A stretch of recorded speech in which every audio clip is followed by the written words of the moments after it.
Assalamualaikum warahmatullahi wabarakatuh. Di sini kami akan mempresentasikan mengenai materi logika ilmu dan berpikir ilmiah di dalam mata kuliah filsafat ilmu. Kami dari kelompok 6 beranggotakan 4 orang.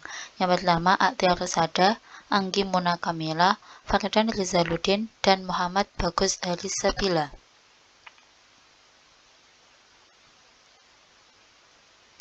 Sebelum menginjak kepada pembahasan, alangkah baiknya kita ke pendahuluan. Pertama, yaitu pengetahuan pada dasarnya dimulai dengan adanya rasa ingin tahu dan kepastian yang dimulai dengan rasa ragu-ragu. Sedangkan berfilsafat dimulai dengan kedua-duanya. Seseorang yang berfilsafat dapat diumpamakan sebagai seseorang yang berpijak di muka bumi yang sedang mengadah ke bintang-bintang.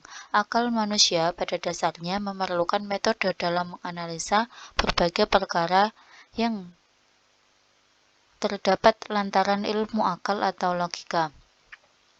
Yang kedua yaitu mengenai logika adalah bagian menurut kajian epistemologi, yaitu cabang filsafat yang mengungkapkan tentang pengetahuan. Ia dapat dikatakan ruh menurut filsafat, lantaran tak akan dinamakan filsafat kalau tak ada logika. Berpikir ilmiah merupakan pola penalaran tertentu secara teratur dan cermat. Harus disadari bahwa setiap orang memiliki kebutuhan untuk berpikir dan memakai akalnya semaksimal mungkin. Dengan demikian, filsafat ilmu dapat diartikan sebagai filsafat pengetahuan, karena ilmu merupakan akumulasi pengetahuan yang memproduksi teori sebagai hukum tentang segala pengetahuan yang telah terakumulasikan secara spesifik. Oleh karena itu, ilmu bersifat objektif dan realistik. Sekarang kita menginjak kepada pembahasan, yang pertama yaitu mengenai pengertian logika, yang kedua macam-macam logika ilmu, yang ketiga pengertian penalaran, yang keempat macam-macam penalaran, yang kelima pengertian berpikir ilmiah. Pembahasan yang pertama yaitu mengenai pengertian logika ilmu. Logika berasal dari kata Yunani kuno logos, yang berarti hasil pertimbangan akal pikiran yang diutarakan lewat kata dan dinyatakan dalam bahasa. Kemudian, logika sebagai ilmu disebut dengan logic epistem, atau dalam bahasa Latinnya logika scientia, atau ilmu logika, ilmu pengetahuan yang mempelajari kecakapan untuk berpikir secara lurus, tepat, dan teratur. Menurut Louis Katzoff, logika adalah ilmu pengetahuan yang mengenai penyimpulan yang lurus, ilmu pengetahuan yang menguraikan tentang aturan-aturan, serta cara untuk mencapai kesimpulan setelah didahului oleh suatu perangkat premis. Pembahasan yang kedua yaitu mengenai macam-macam logika ilmu. Yang pertama yaitu logika dalam pengertian sempit dan luas. Dalam arti sempit, logika dapat diartikan dengan logika deduktif atau logika formal, sedangkan dalam arti luas pemakaiannya mencakup kesimpulan-kesimpulan dari berbagai bukti dan tentang bagaimana sistem penjelasan disusun dalam ilmu alam, serta meliputi pula pembahasan mengenai logika itu sendiri. Yang kedua yaitu mengenai logika deduktif dan induktif. Logika deduktif adalah cara berpikir dengan menggunakan premis-premis dari fakta yang bersifat umum khusus yang menjadi kesimpulannya. Kemudian logika induktif merupakan cara berpikir yang berdasarkan fakta-fakta yang bersifat khusus atau spesifik terlebih dahulu dipakai untuk penarikan kesimpulan yang lebih umum. Yang ketiga yaitu mengenai logika formal atau minor dan material atau mayor. Logika formal atau disebut dengan logika minor yang mempelajari asas, aturan atau hukum-hukum berpikir yang harus ditaati agar orang dapat berpikir dengan benar dan mencapai kebenaran. Sedangkan pengertian daripada logika material atau mayor yaitu mempelajari langsung pekerjaan akal serta menilai hasil-hasil logika formal dan mengujinya dengan kenyataan praktis yang sesungguhnya, mempelajari sumber-sumber dan asal pengetahuan, alat-alat pengetahuan, proses terjadinya pengetahuan, dan akhirnya merumuskan metode ilmu pengetahuan itu sendiri. Yang keempat yaitu mengenai Logika murni dan terapan. Logika murni merupakan pengetahuan mengenai asas dan aturan logika yang berlaku umum pada semua segi dan bagian dari pernyataan dengan tanpa mempersoalkan arti khusus dalam suatu cabang ilmu dari istilah pernyataan yang dimaksud. Sedangkan logika terapan yaitu pengetahuan logika yang diterapkan dalam setiap cabang ilmu, bidang-bidang filsafat, dan juga dalam pembicaraan yang menggunakan bahasa sehari-hari. Selanjutnya yaitu mengenai logika filsafati dan matematik. Logika filsafati merupakan ragam logika yang mempunyai hubungan erat dengan pembahasan dalam bidang filsafat, seperti logika kewajiban dengan etika atau logika arti dengan metafisika. Sedangkan logika matematik yaitu menelaah penalaran yang benar dengan menggunakan metode matematik serta bentuk lambang yang khusus dengan cermat dan untuk menghindarkan makna ganda. Pembahasan selanjutnya yaitu mengenai pengertian penalaran.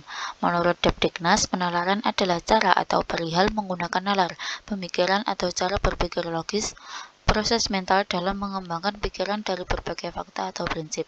Sedangkan menurut ilmiah, bahwa penalaran merupakan cara berpikir spesifik untuk menarik kesimpulan dari premis-premis yang ada, sehingga tidak semua berpikir adalah benalar.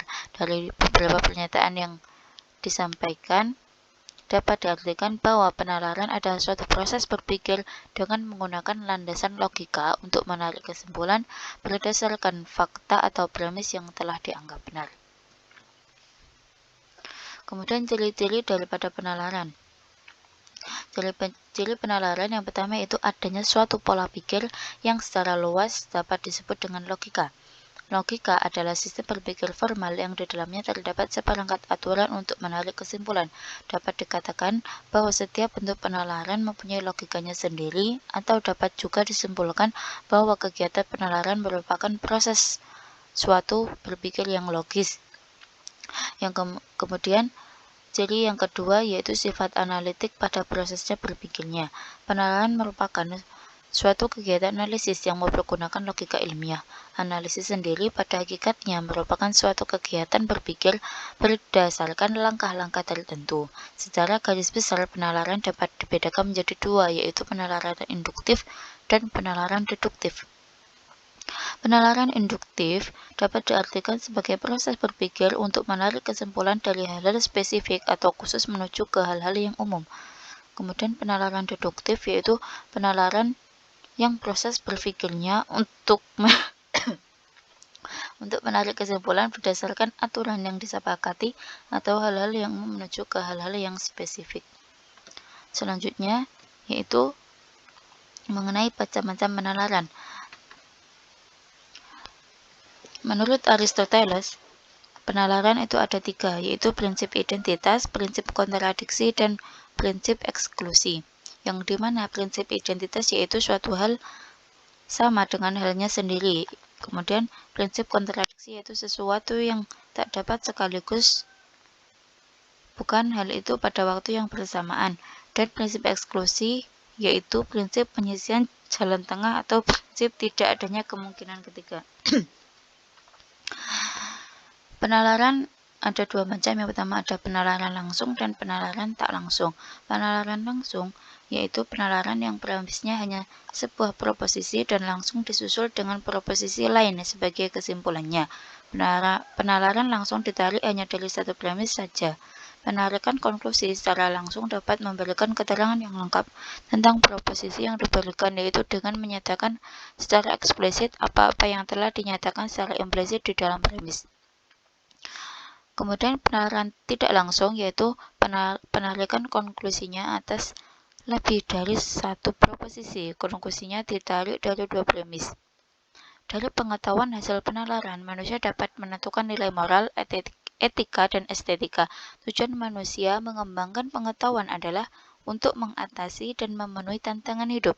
Pengetahuan yang diperoleh dari hasil penalaran akan terus berkembang. Faktor yang menyebabkan pengetahuan berkembang dengan pesat adalah adanya bahasa merupakan suatu sarana komunikasi yang sangat efektif dan penting dalam kehidupan manusia yang berfungsi untuk menyampaikan informasi dan jalan pikiran yang melatar belakangi informasi tersebut kepada orang lain baik secara lisan maupun tulisan. Pembahasan yang terakhir yaitu mengenai pengertian berpikir ilmiah. Berpikir ilmiah adalah berpikir yang logis dan empiris. Logis artinya masuk akal dan empiris yaitu dapat dibahas secara mendalam berdasarkan fakta yang dapat dipertanggungjawabkan. Berpikir ilmiah merupakan proses berpikir atau pengembangan pikiran yang tersusun secara sistematis yang berdasarkan pengetahuan ilmiah yang sudah ada. Kemudian metode berpikir ilmiah menurut Sujono Sumargono yaitu ada 3. Yang pertama mengenai metode analisis. Metode analisis yaitu cara penanganan terhadap sesuatu objek ilmiah tertentu dengan jalan memilah-milahkan pengertian yang satu dengan pengertian yang lainnya.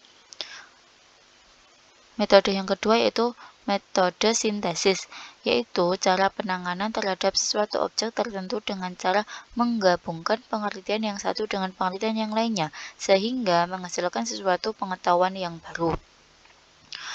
Yang terakhir yaitu mengenai metode non-deduksi, yang dimana metode non-deduksi tersebut merupakan gabungan dari metode induksi dan metode deduksi. Menurut Sumantri, ada 5 langkah dalam kerangka berpikir ilmiah. Pertama, yaitu merumuskan masalah. Kedua, menyusun kerangka berpikir dalam pengajuan hipotesis. Yang ketiga, merumuskan hipotesis. Yang keempat, menguji hipotesis. Dan langkah terakhir adalah menarik suatu kesimpulan. Demikian pula, menurut Nazir, penelitian dapat menggunakan metode ilmiah sekurang-kurangnya dilakukan dengan langkah-langkah berikut. Ada 7 langkah. Yang pertama, merumuskan secara mendefinisikan masalah. Yang kedua, mengadakan studi kepustakaan. Yang ketiga, memformulasikan hipotesa. Yang keempat, menentukan model untuk menguji hipotesa. Yang kelima, mengumpulkan data. Yang keenam, menyusun, menganalisa, dan memberikan interpretasi. Dan yang terakhir yaitu membuat generalisasi kesimpulan.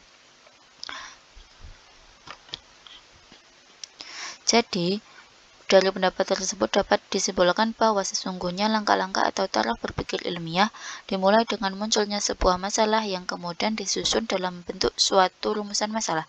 Selanjutnya memberikan suatu solusi yang pemecahannya dalam bentuk jawaban atau kesimpulan yang bersifat sementara terhadap pertanyaan atau permasalahan yang telah diajukan. Setelah itu menentukan cara yang benar untuk menguji hipotesis dengan mengumpulkan data-data dan fakta-fakta empiris yang relevan dengan hipotesis yang diajukan, sehingga akan menampakkan apakah benar terdapat fakta dan data nyata tersebut atau tidak.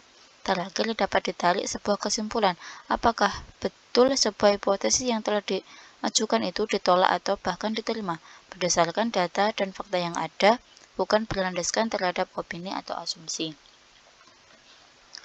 Dari kelompok kami, jika ada kurang lebihnya, kami mohon maaf yang sebesar-besarnya. Sekian, terima kasih. Wassalamualaikum warahmatullahi wabarakatuh. Dan jika ada pertanyaan, bisa dilanjut di WhatsApp grup. Sekian, terima kasih.